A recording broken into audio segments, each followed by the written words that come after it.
So honestly, I have been staring at this screen for what feels like 3 hours trying to figure out how to even start talking about this week's episodes of General Hospital, because my brain is just entirely fried from all the mob drama and the WSB shootouts and whatever the heck is happening with Jason and Cullum right now. But I keep coming back to this one tiny, seemingly insignificant scene that I just cannot get out of my head. And it's not the big explosive stuff. It's not the guns or the bloody bodies or the blackmail. It's Jacinda.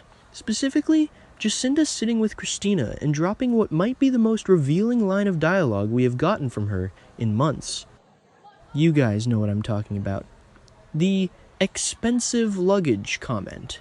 I just need to vent about this for a minute because I feel like half the fandom completely missed it and the other half is underestimating what it actually means for her character and her future with Michael. And let's be real for a second, Jacinda usually doesn't give anything away for free on General Hospital. That is literally her entire survival mechanism. That's part of what makes her so incredibly effective as a character and why I've honestly grown to really like her, even when I wasn't sure about her at first. She keeps things light, she keeps them moving, and she ensures you only ever see the exact version of her that she wants you to see. But sitting there with Christina, she lets something slip. Just a little. Just a tiny crack in the armor. She admitted she has baggage, and then you could actually see her catch herself in real time and shrug it off as more like expensive luggage. It certainly sounded and felt like a joke. A cute little quip to keep the mood light. But once it was out there, it was hard to ignore what she might have just revealed about herself and how she processes her own history. Because that wording matters. It really, really matters. Baggage is something people carry. Baggage is heavy. Something that weighs on them, something that drags them down and makes them tired, but calling it expensive luggage shifts the whole idea completely. It takes the shame out of it. It deepens what we already know about the path that led her to being a sex worker in the first place. She's always known how to read a room. You don't survive the kind of life she had, the kind of work she did, without learning that specific skill. Meeting clients at the Metro Court, navigating those tricky, sometimes dangerous power dynamics, and figuring out what wealthy, secretive people want before they even say it out loud. That is not passive. That is a learned, highly cultivated skill. So when she reframes her past like that, calling it expensive luggage, it doesn't feel accidental at all. It feels like someone who took something really messy and complicated and figured out how to carry it differently so it wouldn't destroy her.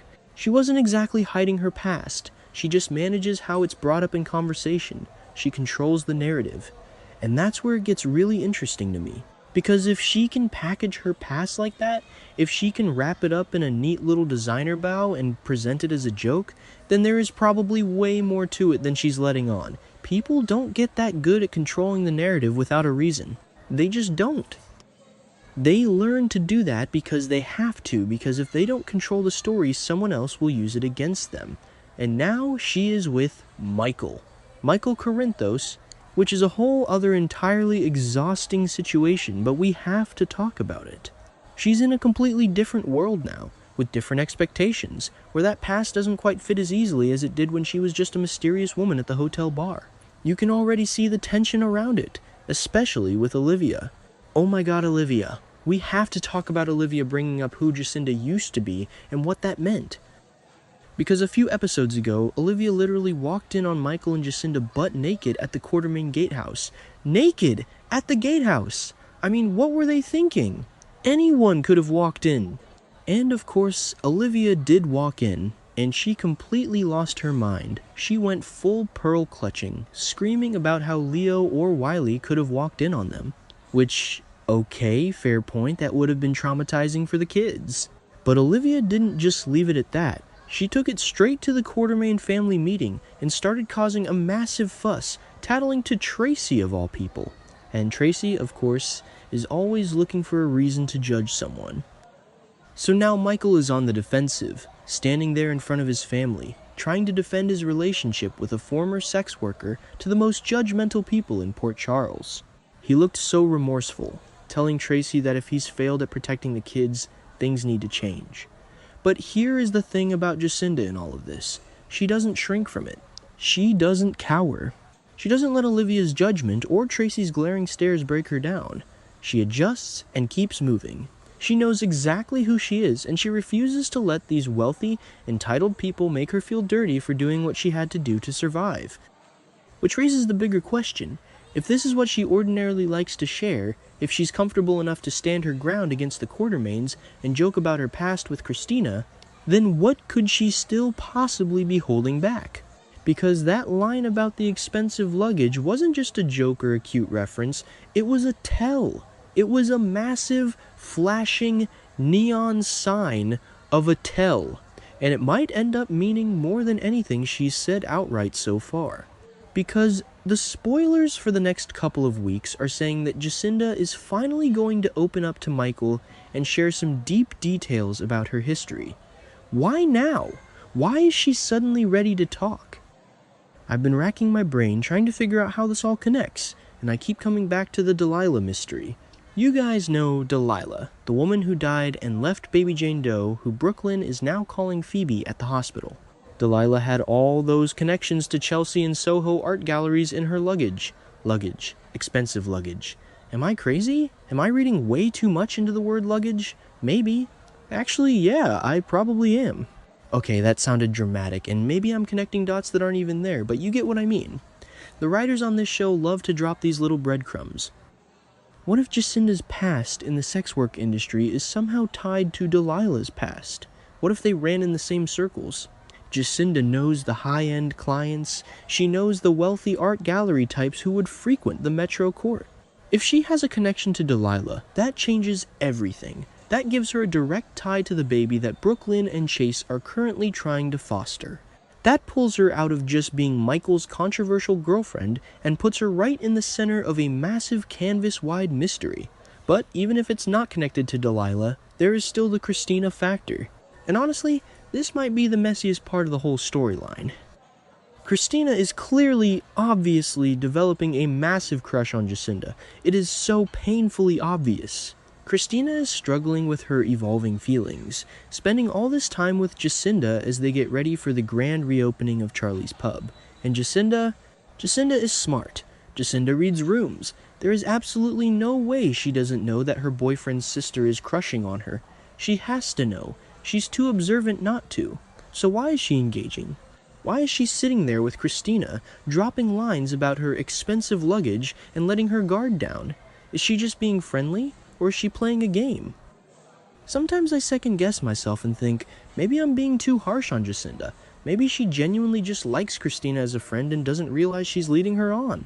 But then I remember who we're talking about.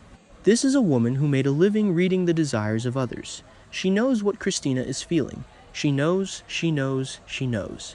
I'm just repeating myself now because it's so frustrating to watch Michael be completely oblivious to the dynamic happening right under his nose. And Michael, let's just talk about Michael for a second. He thinks he's saving her, doesn't he? He has this classic savior complex. He wants to be the good guy who looks past her history and loves her anyway. But Jacinda doesn't need saving. She never did. Her past isn't a burden she needs him to carry for her. It's her expensive luggage. She packed it herself. She carries it herself. And I think that's going to be a huge point of friction for them eventually. Michael wants to be the hero, but Jacinda is already the hero of her own story. I just keep thinking about how this is going to blow up. Because it will blow up. It always does on this show. The Quartermaines are already circling like sharks. Olivia is horrified, Tracy is suspicious, and now Christina is swooning. It's a powder keg. And Jacinda is just sitting right in the middle of it, looking fabulous, holding her designer bags and waiting for the right moment to play her next card. She is so calculated, but in a way that you can't even be mad at because it's purely survival. Maybe the reason she's going to confess her past to Michael soon is because she knows the truth is about to come out anyway. If she's tied to Delilah, or if the PCPD starts digging into Delilah's background and Jacinda's name pops up, she needs to get ahead of the story. Control the narrative, just like she always does. Tell Michael the sanitized version of the truth before Dante or Chase comes knocking on the gatehouse door with the messy version. It is exactly what someone who knows how to handle expensive luggage would do. I don't know, guys, I really don't. Sometimes I think the writers are playing 4D chess, and other times I think they just wrote a funny line about luggage, and I've spent the last hour writing a massive essay about nothing. But that's the beauty of being a fan of this show, right? We take these tiny moments and we obsess over them until they either turn into massive storylines or completely fizzle out and are never mentioned again. But I really hope they don't drop this. Jacinda is too interesting a character to just be Michael's arm candy or the target of Olivia's rants. She has depth, she has history, and if she really is holding back something massive, I want to see it. I want to see the messy, unpolished version of Jacinda that she tries so hard to hide behind her perfectly curated exterior. I want to see what happens when the expensive luggage finally bursts open, and all the secrets spill out all over the Quartermain living room floor.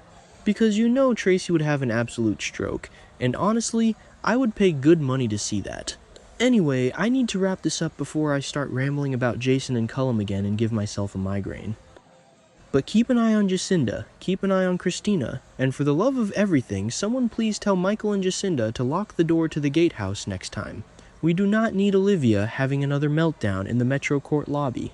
Let me know what you guys think in the comments, or don't. I'm probably gonna go take a nap anyway. Until next time, whenever that is.